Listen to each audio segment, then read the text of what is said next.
Usually, wanted criminals would do anything to avoid a police checkpoint, traffic stop, or anything that would require them to identify themselves. But what happens when criminals forget they have pending cases with the law and call the police on themselves? Here are moments when fugitive criminals place themselves into the hands of the law. What's up, man? We the ones that called. Okay, what's up? Basically, we went in there, purchased some food. I guess there's something wrong with their server.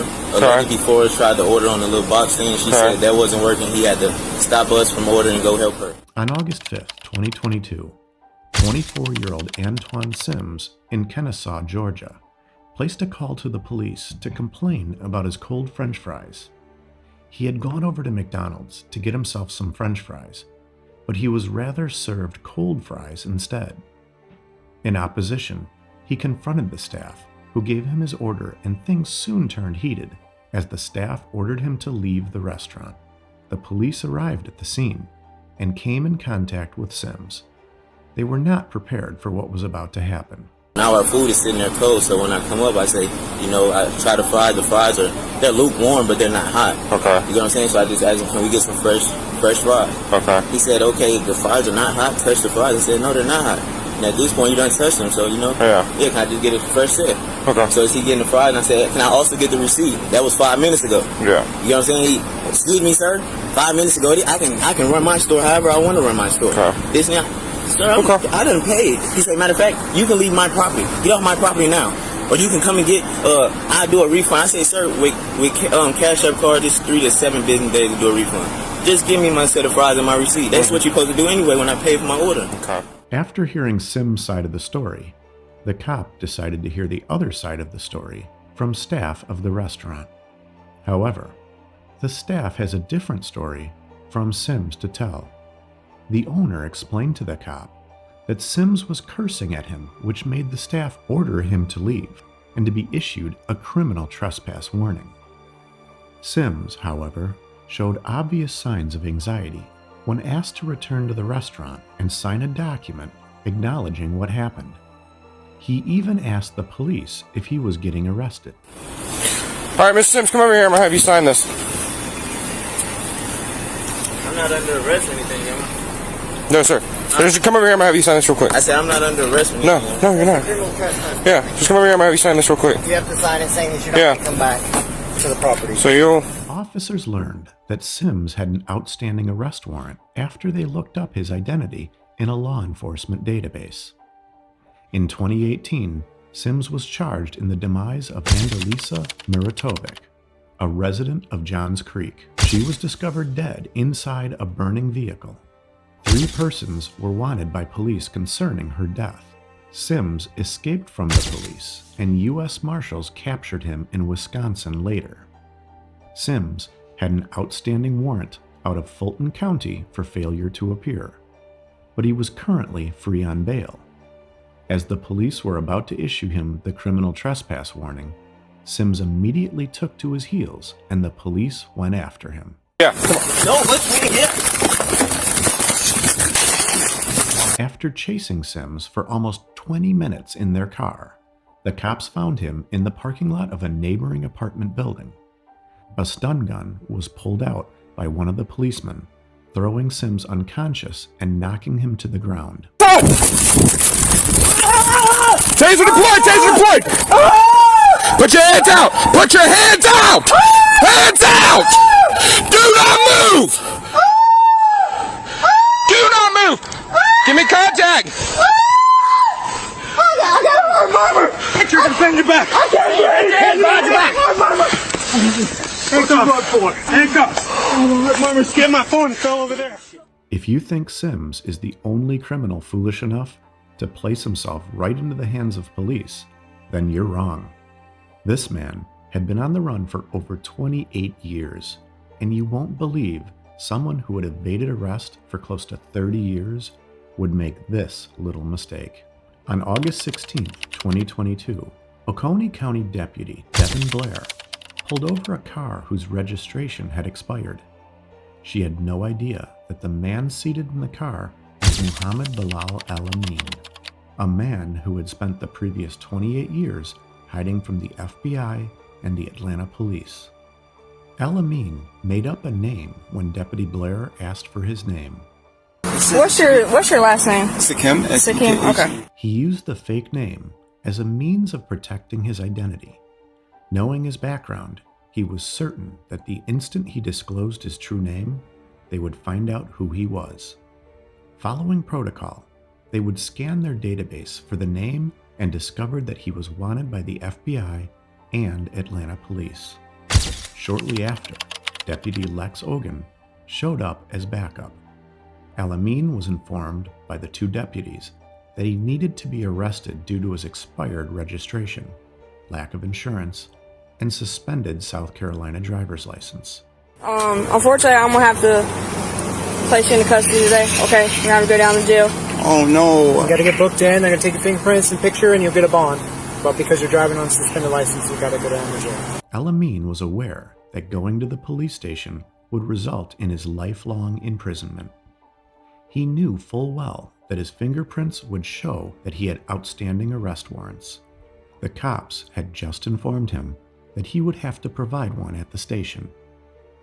In an attempt to make the deputies feel sorry for him and let him go, he started telling them emotional stories about his childhood. The deputies had no idea who he was or what his background was until now.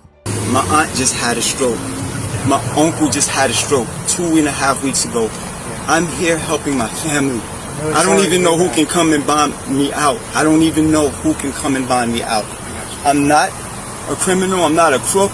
El-Amin went into a panic after realizing he was being taken into custody. And from his speech to his facial expressions to his general body language, this was pretty evident. El-Amin was eventually thrown into the Oconee County Jail. The two deputies were only carrying out their duties.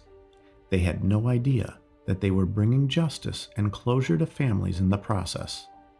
At around 1 in the afternoon on November 27, 1994, Muhammad Bilal El-Amin and 18-year-old Jefford Tucker met at the Oakland MARTA rail station. Despite their short acquaintance, the two were buddies at the time. El-Amin, who was 19 at the time, pulled a gun out of nowhere and shot his new friend in the face. Tucker fell and died instantly, and El-Amin fled the scene right away. A MARTA employee recognized El-Amin 3 days after the incident after hearing the gunfire and spotting El-Amin fleeing the scene with blood dripping from Tucker's lips. El-Amin has a local arrest warrant out for his murder of Jefford Tucker, but the cops were unable to track him down and arrest him for the interrogation as he stayed out of sight for the next 28 years. Back at the Oconee County Jail, his fingertips were run at the police station, and the results showed that he had an outstanding arrest warrant dating back to 1994. Since 1994, he had managed to elude law enforcement, leaving the authorities perplexed and unable to explain. Muhammad El-Amin wasn't the only criminal justice caught up with after a while.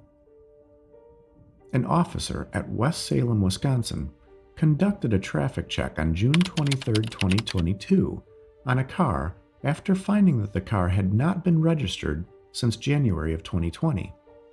The driver was on a call when the officer approached. The officer asked him to hang up the phone multiple times, to which he consistently refused. Hey man, got your license proof insurance? No, I don't. This is my girlfriend's phone. I'm calling her right now. You don't need to call her. Hang up the phone for me. Hang it up. What's that? Hey, Mom. Oh, my. I just got pulled over and we on the highway right now. I was coming back to come. Oh, yes. I couldn't hear what she said. Can I just talk to them? He's right here. He can hear you. Oh. I literally was about to come back and come grab you and the baby and go back home. That's where I was just coming from. Yes, okay. He can hear you though, Ma. I just let no place that you both have over so that He can hear you. Talk to him. Yeah, that's what I'm stopping her for. I saw the registration expired like 2 years ago. yeah, then I tried to get into Wisconsin and we won't sign over. Okay, so somebody else is on it. All right, you got paperwork on it? Yep, my ex-husband, yeah. You got paperwork or something on it? Hang up the phone, man. It's your traffic stop. I get what's going on now, though. However, what comes next makes this much more interesting. As the officer asks him to step out of the vehicle and provide an ID, he ignites the car and takes off. Second 1040. How about for me, man? How about for me? Take a second 1040. He's taking off westbound 16, taking off male black driver. The officer immediately gets into his vehicle, but surprisingly, he doesn't chase him. However, the officer found the vehicle at the Home Depot parking garage moments later. Upon check at a nearby hotel, police found out that Devontae and the passenger who was with him in the vehicle making calls and would soon be picked up. Weeks later, the police visited the original owner of the vehicle. On getting there, Devonta, unknown to him that the cops were the ones knocking, opened the door for them. The officers instantly remember his face while Devonta closes the door on their face and tries to escape through the side window. The police ambushed the window, giving Devonta nowhere to escape. He soon comes out of hiding slowly, and the police start to talk him into surrendering. Yeah, come on out. Come on out. We want to talk to you about something. Why can't y'all talk to me right here? Like, I don't understand what I did. I am not the officer that's here that originally was at the window, or at the door. Come on, just come on over here for a second. I don't know what I did wrong, bro, and that's not cool.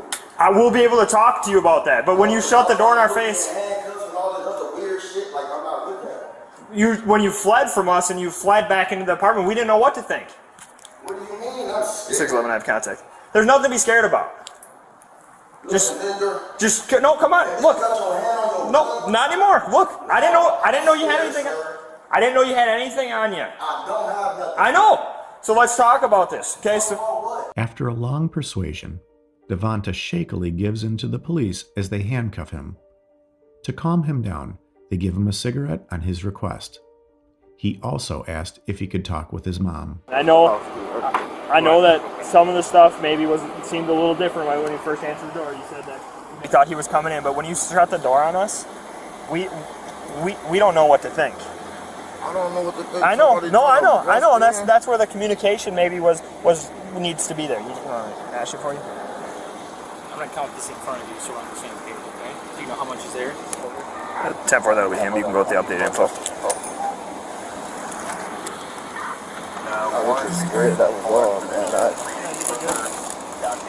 So I'm going to read your rights. I don't know what's going on with lacrosse. I don't really want to talk about that. I have nothing for that. You have the right to remain silent. Anything you say can and will be used against you in a court of law. You have the right to talk to a lawyer and have them present with you while you're being questioned. If you cannot afford to hire a lawyer, one will be appointed to represent you before any questioning if you so wish. You can decide at any time to exercise these rights and not answer any questions or make any statements. Do you understand your rights? Devonta was taken to the police station where he faced the following charges: 2 counts of felony eluding an officer, 2 counts of bail jumping, officer assault, child enticement, and cocaine possession. If you like these stories and you want more, subscribe to the channel. Don't forget to like and drop your comments too.